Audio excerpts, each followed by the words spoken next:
Então diz assim o Senhor, livro de 1 Reis, capítulo 20, versículo 1. Ben-Hadad, rei da Síria, reuniu todo o seu exército. Estavam com ele 32 reis. Repita, 32 reis.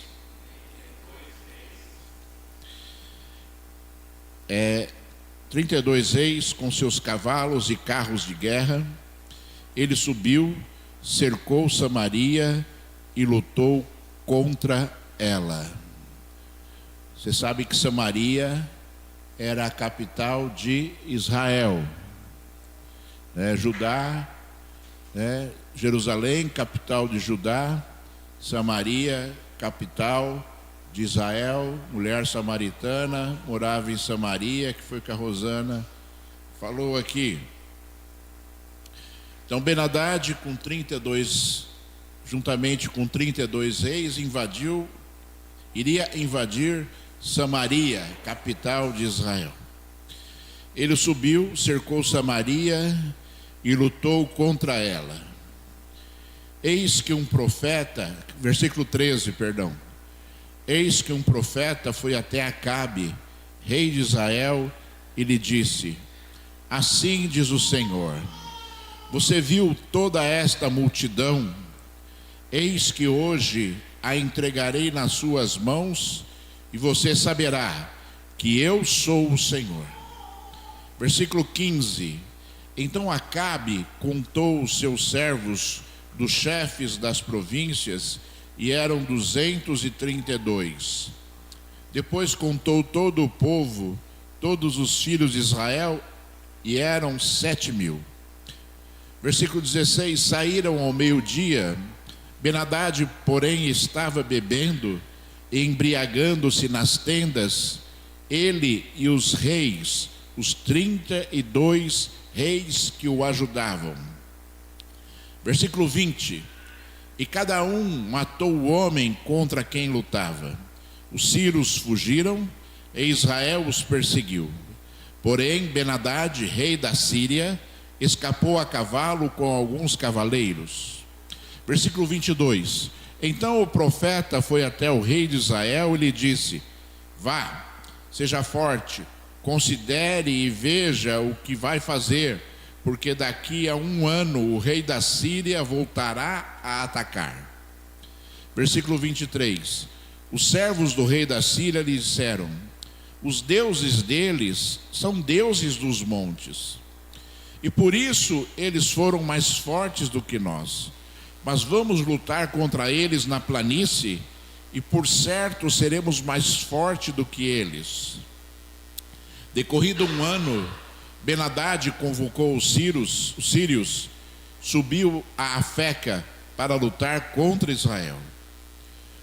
Versículo 28. Um homem de Deus se aproximou e foi falar com o rei de Israel, dizendo: assim diz o Senhor, porque os sírios disseram que o Senhor é Deus dos montes e não Deus dos vales, entregarei toda esta grande multidão nas suas mãos, e assim vocês saberão que eu sou o Senhor.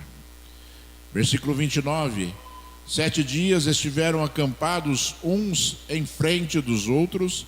No 7º dia travou-se a batalha, e os filhos de Israel num só dia mataram dos sírios 100.000 soldados da infantaria. Versículo 41. Aí o profeta arrancou depressa o pano do rosto, e o rei Acabe o reconheceu que era um dos profetas. Então ele disse ao rei: esta é a palavra de Deus. O Senhor, você deixou que escapasse o homem que eu havia ordenado que fosse morto.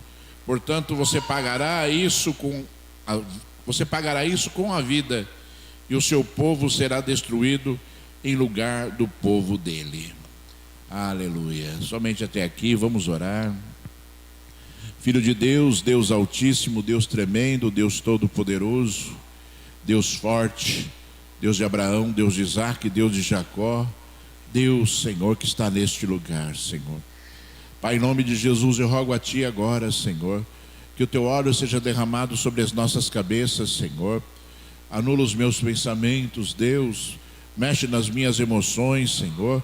Fala aos meus ouvidos, Altíssimo, para que eu possa revelar a tua palavra, Senhor. Fala, Senhor, ao teu povo agora, Senhor. Me usa pela tua misericórdia, Altíssimo. Revela-te através dos meus lábios agora, Senhor. E edifica a tua igreja, Senhor, para que o teu nome seja glorificado e exaltado, Senhor, neste lugar, mais uma vez, Senhor, em nome de Jesus Altíssimo. Que assim seja, meu Senhor. Aleluia. Graças a Deus. Irmãos, como você já ouviu aqui, né, hoje eu falando, lendo esse texto bíblico, Ben-Hadad era um rei da Síria. A Síria faz divisa com Israel, né, no norte ali de Israel. E ele planejou invadir ali o reino de Israel. Você sabe que Israel, na época ali do rei Acabe, que era um rei fraco, um rei pecaminoso, um rei terrível, né? Acabe era rei de Israel e o reino de Deus, o reino de Israel foi dividido, né? O reino do norte se chamou Israel, cuja capital era Samaria, e o reino do sul se chamou Judá, né? Cuja capital era Jerusalém. Essa divisão aconteceu por causa do pecado de Israel. As duas tribos, Judá e Benjamim, ficaram, né, habitando e governando ali no reino do sul, e as demais tribos ficaram habitando e governando ali no reino do norte. E Ben-Hadad se juntou com 32 reis, ou seja, 32 nações, mais a nação da Síria, para invadir e atacar Israel. E ali, obviamente, né, o rei da Síria, Ben-Hadad, mandou mensageiros ali a Acabe, e Acabe, sendo um rei fraco, um rei covarde, né, disse que daria todos os seus tesouros ali a Ben-Hadad, daria as suas mulheres a Ben-Hadad, conforme o desejo dele. E mesmo assim Ben-Hadad resolveu invadir Israel e lutar contra a nação de Israel. E Deus, pela sua misericórdia, enviou um profeta ao rei Acabe, dizendo que Ben-Hadad atacaria e que ele seria vitorioso. Ou seja, Acabe, né, a nação de Israel, o reino do norte, seria vitorioso ali naquela batalha, para que o nome de Deus fosse glorificado. E nós devemos compreender algumas coisas já aí, irmãos, né? Se você se lembrar do livro de Abacuque, do livro do profeta Abacuque, certa vez Abacuque, ele estava ali questionando Deus, né? Ele tinha uma dúvida e ele questionava a Deus, e ele não compreendia, porque Deus queria castigar o povo de Israel por causa do seu pecado, né? E Deus usava as nações ao redor de Israel para invadir e para ali castigar e derrotar ali em diversas batalhas o povo de Israel. E Abacuque questionava: Senhor, nós somos pecadores, nós estamos pecando contra ti, mas tu levantas nações que são mais pecadoras do que nós, né, para nos subjugar. E Abacuque estava querendo uma resposta de Deus a respeito disso, né? Por que Deus usava nações mais pecadoras para castigar o povo de Israel que estava pecando? Diferentemente do momento que estava acontecendo ali com o rei Acabe, né, Israel estava pecando. Acabe, como eu disse a vocês, era um rei terrível, né? Um rei que estabeleceu culto ali a demônios no meio da nação de Israel, estabeleceu lugares para que demônios fossem cultuados, deuses estranhos fossem cultuados no meio do povo de Israel, né? Jezabel era esposa de Acabe. Jezabel era terrível, uma mulher maldosa. E biblicamente, né, quando Deus usa, né, o termo Jezabel para exemplificar alguém, ele usa quando ele quer exemplificar a maldade plena, né? Para vocês verem como aquele momento era terrível. Independentemente disso, Deus mandou um profeta ao rei Acabe para dizer que eles seriam vitoriosos na batalha, para que o nome de Deus fosse glorificado. E nós devemos, irmãos, sabe, olhar para as coisas que são de Deus, e algumas vezes nós não vamos compreender. Por que que em determinado momento Deus abençoa determinada situação, independente de um contexto espiritual? Por que que Deus às vezes abençoa um pecador? Por que que Deus às vezes deixa um pecador prosperar? Por que que Deus às vezes, faz com que aqueles que estão pecando, sejam mais, vou usar uma palavra que o mundo usa muito para você conseguir compreender aquilo que eu estou falando. Por que que muitas vezes os pecadores são mais assim prósperos, vamos dizer assim, do que aqueles que estão servindo a Deus?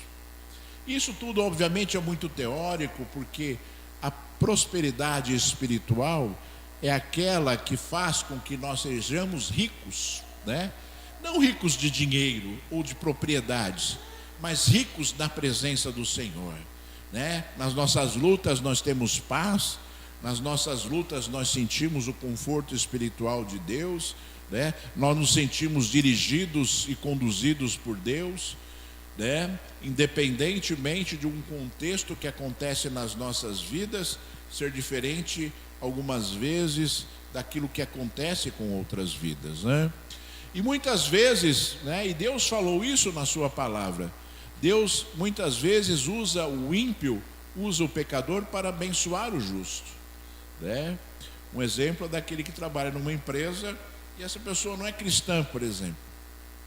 Deus se usa dessa pessoa para abençoar aqueles que são cristãos, aqueles que servem a Deus, aqueles que cultuam a Deus, aqueles que adoram a Deus, aqueles que entregaram a sua vida ao Senhor.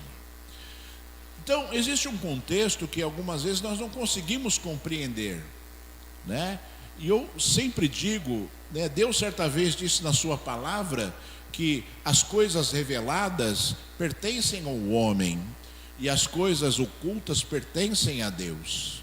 Ou seja, tudo aquilo que nós precisamos saber, Deus revela, E aquilo que não é necessário nós sabermos, ou aquilo que não é conveniente nós sabermos, Deus, Ele não revela, E é muito interessante essas coisas todas, porque, existe, eu estava falando a respeito de Jó. Você conhece a história de Jó? Jó era um homem riquíssimo, Jó era um homem extremamente próspero, Jó era um homem fiel a Deus, e o diabo, pediu permissão a Deus para tocar na vida de Jó, porque ele disse a Deus que Jó era um homem fiel a Deus, porque ele era próspero, porque Deus dava tudo a ele. Então Deus autorizou o diabo, a tocar na vida de Jó, a tirar tudo o que Jó tinha, só não permitiu que o diabo tirasse a vida de Jó. E ali, a Bíblia diz que Jó, ele ficou tão doente, todos os seus filhos morreram, ele perdeu todos os seus bens, todo o seu rebanho. A Bíblia diz que as feridas, no corpo de Jó eram terríveis, ele se coçava com cacos de telha, e ele fedia, as pessoas não conseguiam chegar perto dele por causa do cheiro das suas feridas, e alguns dos seus amigos foram visitar a Jó, e eles disseram a Jó que ele estava acontecendo aquilo na vida dele, porque ele estava pecando. Ou seja, um julgamento em relação a algo, que muitas vezes acontece no nosso dia a dia. Então você vê uma luta de determinada pessoa, e quantas vezes as pessoas falam, ele deve estar pecando, ele deve estar cometendo algum erro, ele deve estar ali fazendo algo de errado em relação a Deus. Então quantas pessoas às vezes veem o sofrimento do seu irmão, ou o sofrimento de uma pessoa, e as pessoas julgam, qualificando ali a causa daquela situação, quando nós absolutamente temos sabedoria o suficiente para entendermos aquilo que está acontecendo no mundo espiritual, porque primeiro as coisas acontecem no mundo espiritual para depois acontecerem no nosso mundo, Então, quantas vezes as pessoas elas procuram ali, qualificar, o motivo daquilo que está acontecendo com as outras vidas de forma equivocada, por conta daquilo que nós não conhecemos e que o nosso Deus conhece. Não cometa esse erro. Não cometa esse erro de você se mostrar, né, uma pessoa extremamente sábia, que entende aquilo que está acontecendo, né, que você entende aquilo, o motivo da luta de determinadas pessoas, porque nós não temos, né, esse poder, né? Deus não permitiu que nós julgássemos as pessoas. Nós julgamos situações, mas nós não julgamos as pessoas. Não nos é permitido julgar as pessoas. Jesus não nos permitiu julgar as pessoas, né? Nós devemos sim julgar as causas. Então nós devemos saber o que é certo e o que é errado. Para que nós saibamos o que é certo e o que é errado, nós temos que julgar, né? Olha, isso é certo e isso é errado. Mas nós não podemos imputar a determinada situação que acontece numa pessoa aquilo que nós achamos que é certo ou aquilo que nós achamos que é errado. Porque nós não conhecemos o coração das pessoas, nós não conhecemos as atitudes das pessoas e nem as lutas das pessoas. Certa vez uma pessoa veio ser ministrada, veio a mim para ser ministrada, e a pessoa começou a falar ali daquilo que acontecia na vida dela, e começou a dizer, né, que as pessoas que estavam ali, participavam da sua família, né, faziam isso e faziam aquilo, e ela estava sendo influenciada por isso e outras coisas mais. E eu perguntei para ela assim: me diz uma coisa, né, me diz uma coisa, quem é melhor para Deus? Quem você acha que é melhor para Deus? Quem você acha que é uma pessoa, né, que se entrega melhor para Deus? Eu ou você? E depois você me responda, quem que você acha que é melhor para Deus? Você ou essa pessoa que você está falando? E obviamente essa pessoa, ela ficou meio constrangida de responder ali e tal. Eu falei assim: olha, você não vai conseguir me responder isso, porque essa resposta só quem tem é Deus. Porque Deus conhece o seu coração, Deus conhece o coração da outra pessoa, e Deus conhece o meu coração. E essa resposta nós jamais saberemos responder, por conta daquilo que nós somos em relação a Deus, que somente Deus conhece, né? Somente Deus sabe, né, a verdade da nossa vida. Somente Deus sabe aquilo que verdadeiramente nós sentimos em relação a Ele. Somente Deus sabe se nós somos verdadeiros a Ele ou se nós somos mentirosos em relação a Ele. Somente Deus sabe se a nossa oração está sendo verdadeira ou se a nossa oração está sendo ritualista. Somente Deus sabe se as palavras que nós louvamos aqui hoje para Ele são verdadeiras, se saíram do nosso coração ou foram simplesmente palavras lançadas ao vento, lançadas aí ao ar, né, que não chegaram a lugar nenhum, porque faltou ali sentimento, faltou ali, né, a verdade de um coração falando. Portanto, irmãos amados, a justiça de Deus e os desígnios de Deus e aquilo que Deus faz, né, sempre vai o quê? Sempre vai querer abençoar. Todas as atitudes que Deus pratica, irmãos, por causa né, da integridade de Deus, por causa da santidade de Deus, todas as atitudes de Deus, né, elas têm o objetivo que é de abençoar, né?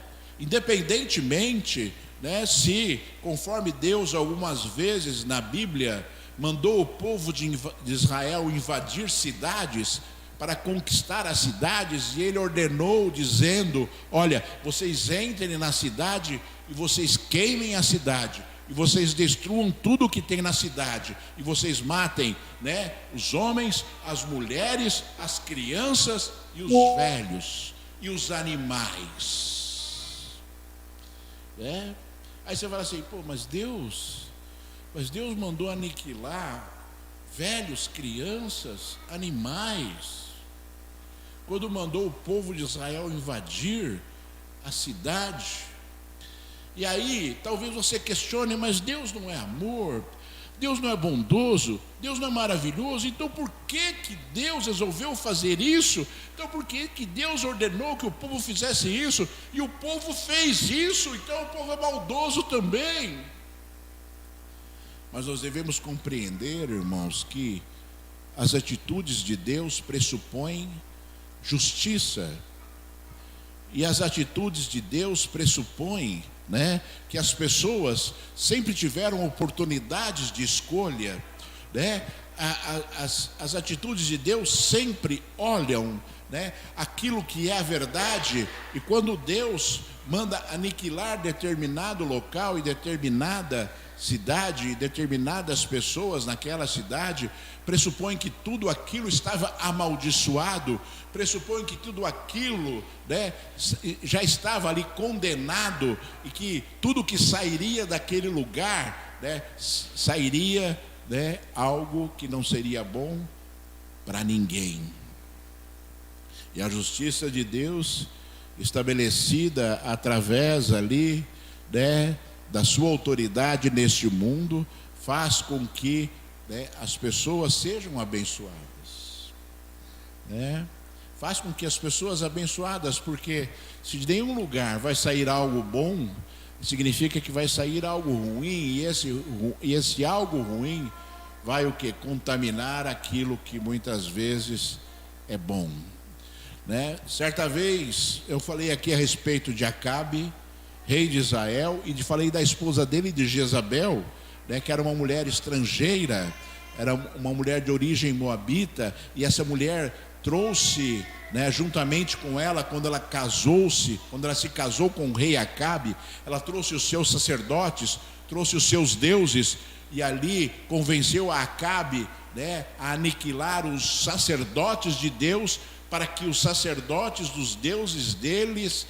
contaminassem o povo, contaminassem ali, aquilo que Deus havia estabelecido. Por isso que Deus, ele orientou o povo através da lei de Moisés, que o povo não se casasse com mulheres estrangeiras, e Deus disse assim: porque essas mulheres corromperão o coração dos seus maridos e os farão cultuar deuses estranhos. Então, Deus conhece todas as coisas, Deus sabe todas as coisas. Assim como Abacuque questionava a Deus por que o povo estava sendo destruído por um reino estrangeiro mais pecador do que eles, nesse momento Deus estava dando a Acabe o direito da vitória, para que houvesse ali algo muito grande na presença do povo de Deus, que era que o povo de Deus entendesse que Deus está vivo, porque Jezabel já estava ali dominando e convencendo o povo a cultuar deuses estranhos. E é interessante, irmãos, porque muitas vezes Deus, ele se movimenta por causa do homem, Você lembra do rei Ezequias? O rei Ezequias era um rei fiel. O rei Ezequias recebeu uma sentença de morte do profeta Isaías. Deus mandou Isaías ir até o palácio real e disse assim para o rei: põe a tua casa em ordem, porque você vai morrer.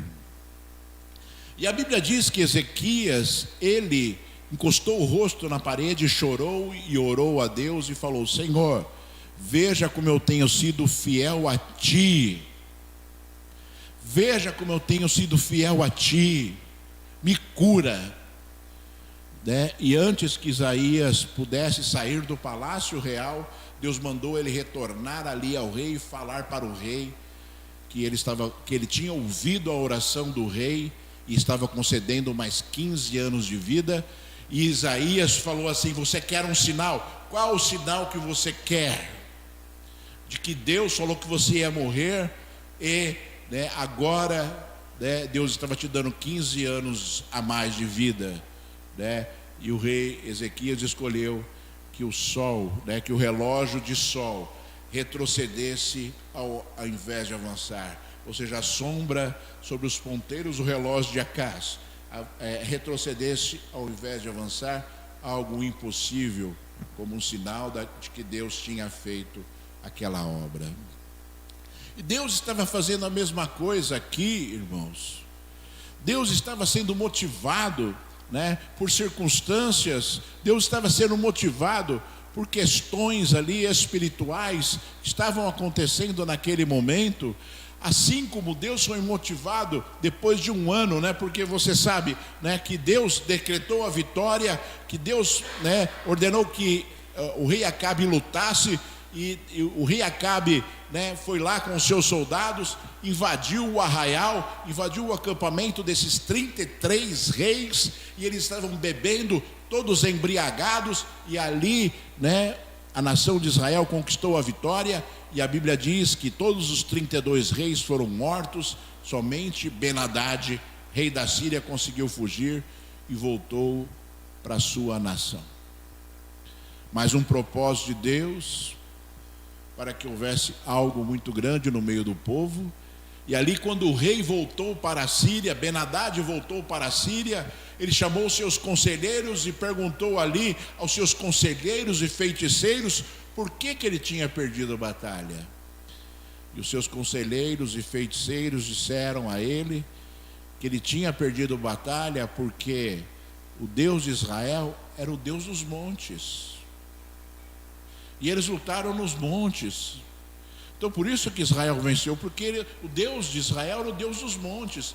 E que Ben-Hadad tinha que lutar ali no vale, na planície, porque certamente eles venceriam na planície. Começa aí, irmãos amados, uma grande mensagem para as nossas vidas, porque o teu Deus, ele é movido por circunstâncias. O teu Deus, ele é movido pela tua fé. O teu Deus, ele é movido pela tua adoração. O teu Deus é movido pelas suas atitudes de fidelidade a Ele. Assim como Ezequias, rei de Israel, pôde dizer ao Senhor na sua oração, falando assim: Senhor, olha para mim e vê como eu tenho sido fiel a Ti. Olha para mim e veja como eu tenho sido fiel a Ti. A nossa fidelidade gera sobre as nossas vidas o poder de Deus e a manifestação de Deus, para que nós possamos superar as nossas dificuldades. O nosso Deus na nossa vida não é um Deus de determinadas circunstâncias. Eu ajo na sua vida quando você só de noite. Eu ajo na sua vida quando você está vestido de branco. Eu ajo na sua vida quando você está de chinelo. Não, o nosso Deus não é um Deus de circunstâncias. O nosso Deus é um Deus de presença, é um Deus de todos os momentos, é um Deus que não tem barreiras ou impossíveis para Ele realizar. O nosso Deus é um Deus que age segundo os propósitos dele nas nossas vidas. Nós devemos compreender isso, que os propósitos de Deus são muito maiores do que os nossos propósitos, e que as nossas atitudes influenciam Deus, As nossas atitudes influenciam Deus. Nosso Deus não é um Deus de troca, mas nosso Deus é um Deus de cumprimento da sua palavra. O nosso Deus é um Deus que a resposta dele está na Bíblia. A resposta de Deus está na Bíblia. Se você quer ser uma pessoa abençoada, e eu vou dizer para você assim: ser abençoado não significa ser rico financeiramente. Você quer ser uma pessoa abençoada, você tem que seguir aquilo que Deus disse que você tinha que seguir. Você tem que fazer aquilo que Deus disse na sua palavra que você tem que fazer. Aí você vai ser abençoado. Porque se você olhar o livro de Deuteronômio, capítulo 28, você vai encontrar ali Deus falando das bênçãos das atitudes que geram bênçãos e das atitudes que geram maldições. Deus ensinou, Deus falou, e quando Deus fala, vira lei, irmãos. Não há quem possa ir contra a palavra do Senhor, não há quem possa contradizer a palavra de Deus, não há quem possa revogar a palavra de Deus, porque Deus falou, virou lei no mundo espiritual. Quando Deus fala, vira lei. É por isso que quando eu leio a Bíblia, eu fico atento, porque virou lei, porque aquilo certamente vai acontecer, porque aquilo que Deus falou certamente vai acontecer. Então é muito bom ler, é muito bom meditar, é muito bom, sabe, você ler um trecho e falar: puxa vida, este é o caminho, puxa vida, é aqui que eu tenho que ir, puxa vida, é aqui que eu não posso ir. Porque Deus ensinou, porque Deus falou, e certamente aquilo acontecerá. Em algum momento aquilo acontecerá. Existe uma palavra que Deus deixou no Velho Testamento, eu não lembro agora o livro, se eu não me engano é o livro de Salmos, onde o Senhor fala que o pecador ele anda por caminhos escorregadios. Que o pecador, olha só o Senhor falando, a gente olha às vezes para o pecador e você vê o pecador próspero, né? Você vê o pecador ali, parece que existe alegria, parece que ele tem tudo o que ele quer. Aí você vê o pecador e Deus fala assim do pecador: olha, vocês são como palha, que o vento vai levar. E você olha o Senhor falando a respeito do pecador, e ele diz assim: olha, o pecador, ele anda por caminhos escorregadios, e um dia ele vai cair. Porque ele anda por caminhos escorregadios. Então não adianta ele pensar que ele está de pé, e não adianta ele pensar que ele está ali alicerçado, porque um dia, uma hora, ele vai escorregar e vai cair. E nós olhamos para a palavra de Deus, e nós devemos compreender tudo isso, irmãos, sabe? Para que nós consigamos compreender aquilo que está ao nosso redor, porque o importante para mim, para minha vida, né, o entendimento que eu tenho em relação à minha vida pessoal, em relação a Deus, o importante para mim é eu olhar para a palavra, compreendê-la e fazer cumprir esta palavra na minha vida, para que eu possa evitar os caminhos escorregadios, para que eu não seja como palha, né? Para que eu ande por um caminho reto que me leva até a presença do Senhor, né? Que eu esteja ali alicerçando a minha vida naquilo que é sólido, naquilo que jamais será abalado. Então eu tenho que olhar para a minha vida, e compreender a minha vida, e deixar algumas vezes o entendimento daquilo que está ao redor, né? De tentar compreender aquilo que está acontecendo ali, aqui, ou acolá, de lado, porque, como eu falei, a nossa sabedoria, ela não é plena para que nós possamos compreender completamente aquilo que acontece ao nosso redor. Então talvez esteja faltando você olhar para si, e falar assim: Senhor, por onde eu tenho que ir? Senhor, o que eu tenho que fazer para ser melhor para Ti? Senhor, como é que eu posso demonstrar a minha fé?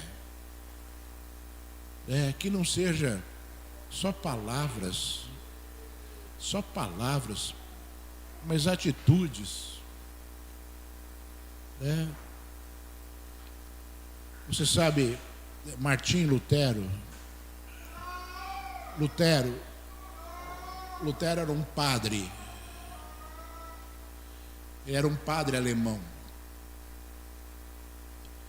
E Lutero, ele começou a questionar aquilo que acontecia com a Igreja Católica em 1500 e pouco lá, que eu não lembro agora, né? E ele começou a questionar contra a palavra de Deus. E ele compreendeu que havia um desvio terrível em relação àquilo que a Igreja Católica tentava conduzir o povo em relação àquilo que verdadeiramente deveria ser, que a palavra de Deus dizia. E aí Lutero, uma das primeiras coisas que Lutero fez, porque a Bíblia era proibida para os leigos, somente os padres poderiam ler a Bíblia. Primeira coisa, e a Bíblia era em latim, né? A primeira coisa que Lutero fez, quando se rebelou contra a Igreja Católica, foi expulso, excomungado, quase morto, foi traduzir a Bíblia do latim para o alemão. Foi uma das primeiras atitudes ali que Lutero fez, porque ele entendia e compreendia que as pessoas eram enganadas porque não conheciam Deus, não conheciam a palavra de Deus, e ele, no entendimento das Escrituras Sagradas, ele conseguiu compreender que a doutrina que era ali ensinada era uma doutrina contra a palavra do Senhor. Eu estava, esses dias atrás, eu tenho uma Bíblia que é os 500 anos da Reforma de Lutero, tem os comentários de Lutero, e nessa Bíblia dizia que Lutero, ele orava 4 horas por dia. Lutero orava 4 horas por dia. Aí eu comecei a olhar para mim assim, e comecei a me sentir pequeno, e comecei a me sentir indigno, e comecei a me sentir terrível em relação a Deus,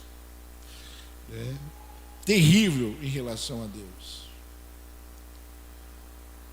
E olha, irmãos, que eu costumo orar de madrugada, longe das 4 horas que Lutero orava. Mas, sabe, eu olhei para a minha vida e falei assim, puxa vida, eu sou um tremendo devedor de Deus. E obviamente, sabe, irmãos, obviamente que Deus falou isso, esse sentimento brotou no meu coração, depois que eu vi, que como Lutero, agia em relação à sua fé. Eu olhei para aquilo ali e falei assim, eu preciso ser melhor para Deus. Eu preciso ser melhor para Deus. E obviamente que ser melhor para Deus é um contexto muito grande. Não envolve só, em vez de eu orar meia hora, eu orar 40 minutos. Envolve uma série de coisas, porque por trás daquela frase que dizia ali que Lutero orava 4 horas por dia, não significa que a simples oração de 4 horas por dia era algo, era a integridade de Lutero em relação a Deus. Não, muito pelo contrário. Ele orava porque ele sentia necessidade, ele orava porque confortava o coração dele, ele orava porque Deus falava com ele, ele orava porque aquilo fazia parte da vida dele. E obviamente, o contexto espiritual, aquilo que Deus falou ao meu coração, em relação, talvez à minha vida, porque a gente entra num comodismo eventual, irmãos. A gente cria um padrão na nossa vida em relação a Deus e a gente acha que aquilo é o suficiente,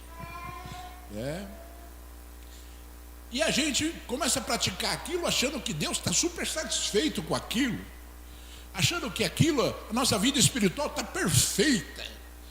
né? Aí quando nós olhamos assim para determinadas situações que estão ao nosso redor, nós vemos as diferenças de atitudes de determinados homens de Deus. E olha, irmãos, se você olhar a história dos grandes homens de Deus, John Wesley, né?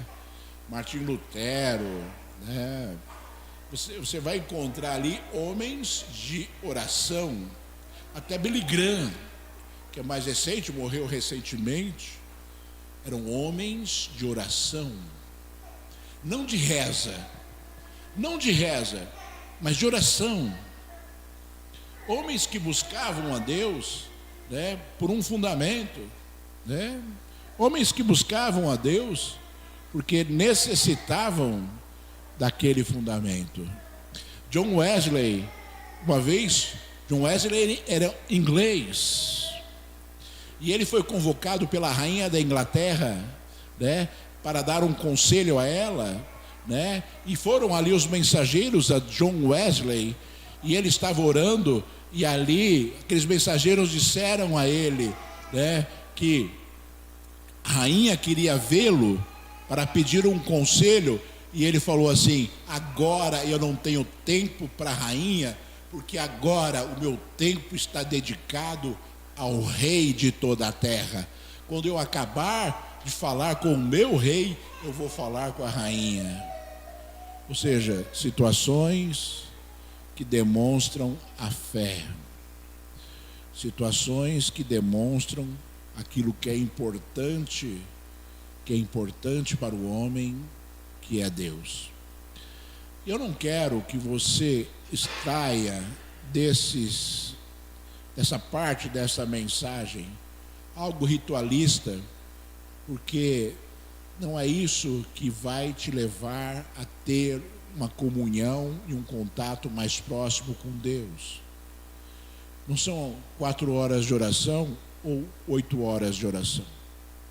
A Bíblia diz que Daniel, o profeta de Deus, que estava exilado na Babilônia, orava 3 vezes ao dia, olhando para a direção de Jerusalém.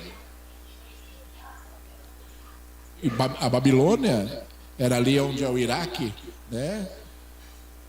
Obviamente que ele não avistava Jerusalém, mas ele orava com o rosto voltado para Jerusalém. E ele orava 3 vezes por dia.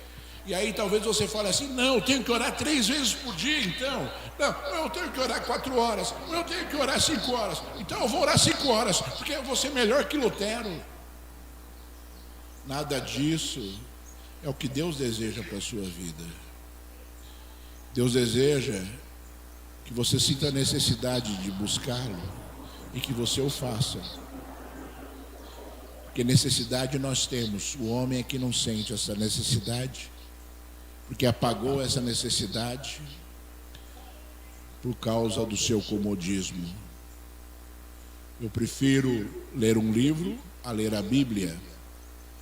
Eu prefiro assistir um filme a orar.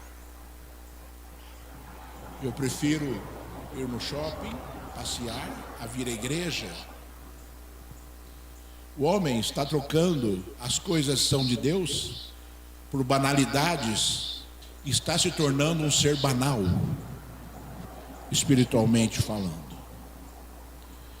O homem não sente necessidade das coisas que são de Deus, mas sente a necessidade de fazer as coisas que agradam o seu coração, o seu íntimo. E é isso que é importante você compreender na sua vida, irmãos. Sabe, não são as 4 horas, não são as 3 vezes de oração que Daniel fazia, mas é a necessidade de nós nos posicionarmos em relação àquilo que é importante para Deus nas nossas vidas e praticarmos. Como eu vou ouvir a voz de Deus se eu não oro? Como eu vou ouvir a voz de Deus se eu não peço para Deus falar comigo? Como eu vou ouvir a voz de Deus, né, se eu não tenho interesse que isso aconteça?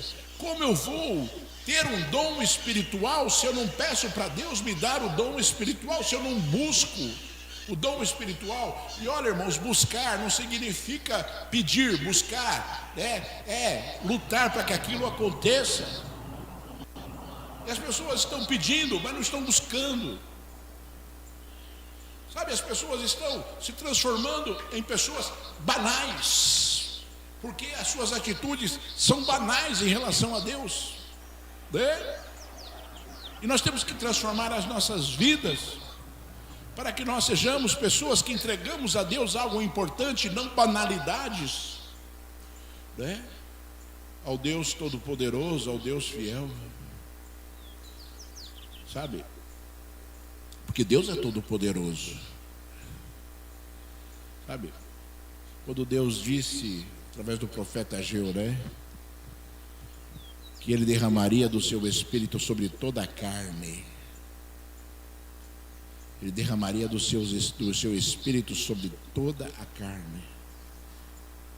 E Jesus, depois de ter sido morto na cruz, ter ressuscitado, ter ficado 40 dias ainda com seus discípulos, ensinando aquilo que eles não tinham compreendido, antes de ascender ao Pai, né? Antes de ir para o Pai, Ele falou assim: fiquem em Jerusalém, fiquem em Jerusalém, até que do alto vocês sejam revestidos de poder.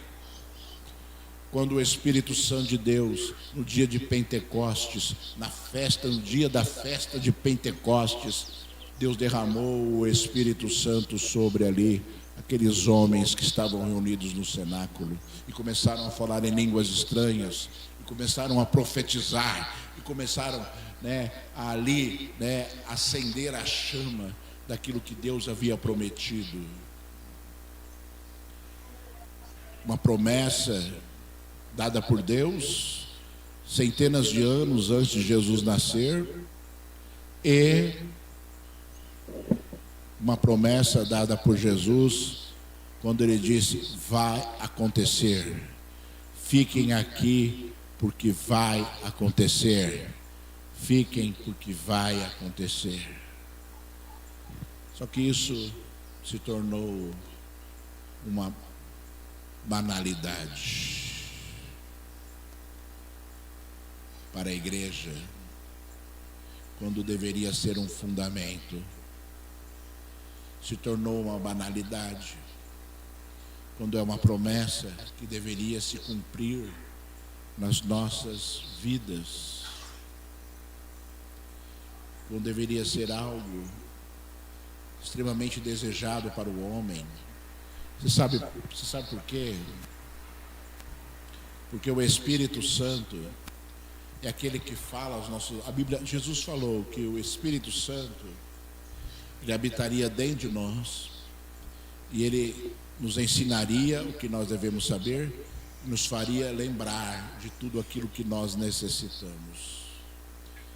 Então, o Espírito Santo de Deus que direciona a sua vida, que fala: olha, vai por aqui, não vai por ali, olha, para aqui, avança agora, vai em frente. É o Espírito Santo, e nós precisamos disso. Nós precisamos ouvir a voz do Espírito Santo de Deus, que é sutil, né? A Bíblia diz que a voz de Deus é como uma brisa suave, é sutil. E se o homem não está atento, ele não ouve. Se o homem não presta atenção, ele não ouve, porque a voz é sutil, é como uma brisa. Só que o homem se acostumou a não ouvir a voz de Deus. O homem se acostumou a desprezar o Espírito Santo de Deus, que deveria habitar dentro dele. Sabe, o caráter cristão, ele se corrompeu, assim como na época de Lutero havia grande corrupção, se vendia salvação, né? Se vendia salvação, as pessoas pagavam para olharem o suposto crânio de João Batista, e todo aquele que olhasse o crânio era salvo. Jogaram no lixo o sacrifício de Jesus.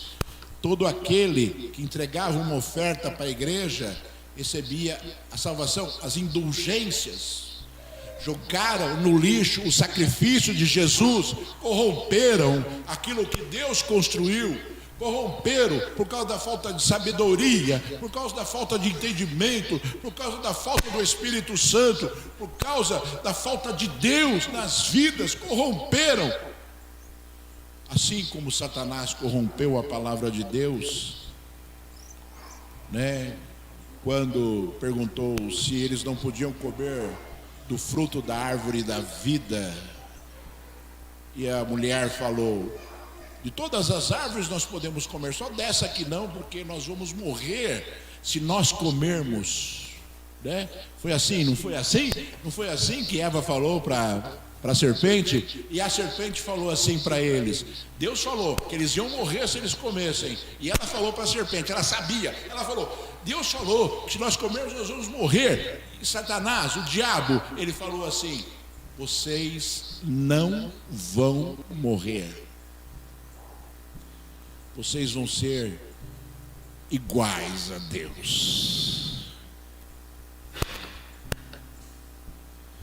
E o homem e a mulher deram ouvidos à voz do diabo, em detrimento daquilo que Deus havia falado. E hoje está assim, sabe? Deus fala na palavra dele, é isso. E a sociedade fala: não, Deus não é assim não. Deus é amor, Deus é maravilhoso, Deus é ótimo, Deus é sensacional, né? Você pinta e borda aí você entra em oração lá a Deus e fala: ô Senhor, né? Eu sei que eu estou pecando, eu sei que eu estou enganando, mas meu coração aí é voltado para ti, né? E as pessoas acham que vão para o céu. Quando Deus falou assim, quando Jesus falou assim, que algumas pessoas se encontrarão com ele e falarão assim: Senhor, eu preguei a tua palavra, eu expulsei demônios e eu curei enfermos em teu nome.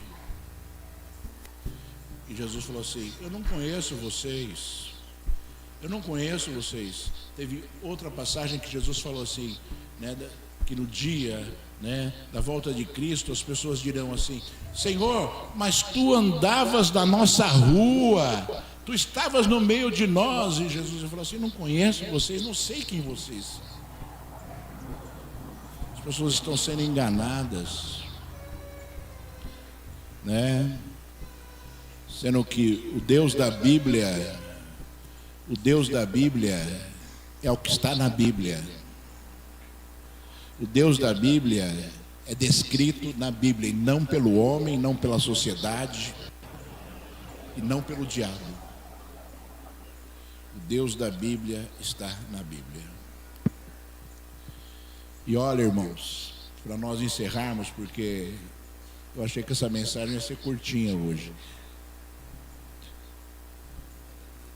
Deus deu a vitória ali, mais uma vez, a Acabe, porque Acabe falou, porque os conselheiros dele falaram: o Deus deles é só o Deus dos montes. E Deus falou, Deus chamou ali, mandou o profeta para Acabe e falou assim: olha, ele vai invadir Jerusalém, ele vai invadir Samaria de novo. E por quê? E porque ele falou que o Deus de Israel é somente o Deus dos montes e não dos vales, ele vai ser derrotado. Só porque ele falou isso, ele vai ser derrotado. E tem muitas pessoas falando assim: Deus se esqueceu de mim. Tem muitas pessoas falando assim: Deus não gosta de mim. Tem muitas pessoas falando assim: eu não sei se Deus me ouve. Ou tem pessoas falando assim: por que Deus não me ouve? Tem muitas pessoas lançando sobre si palavras de destruição, e Deus está dizendo assim: porque Ele falou, vai acontecer. Porque Ele falou desse jeito, então que se cumpra a palavra dEle. Tem pessoas dizendo assim: eu sou inútil, eu sou um miserável.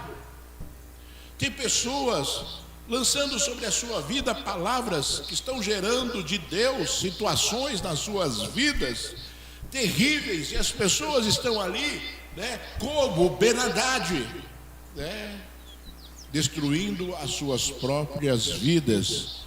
Porque, olha, irmãos, Deus falou através do profeta Acabe, porque ele falou, porque ele falou, porque ele falou, vai acontecer.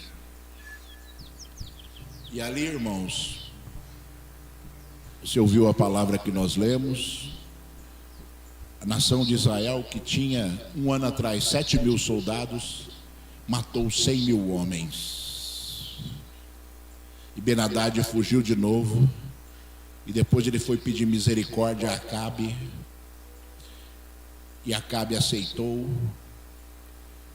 e chamou Ben-Hadad de irmão. E Deus mandou o profeta de novo a ele, dizendo: olha, por quê?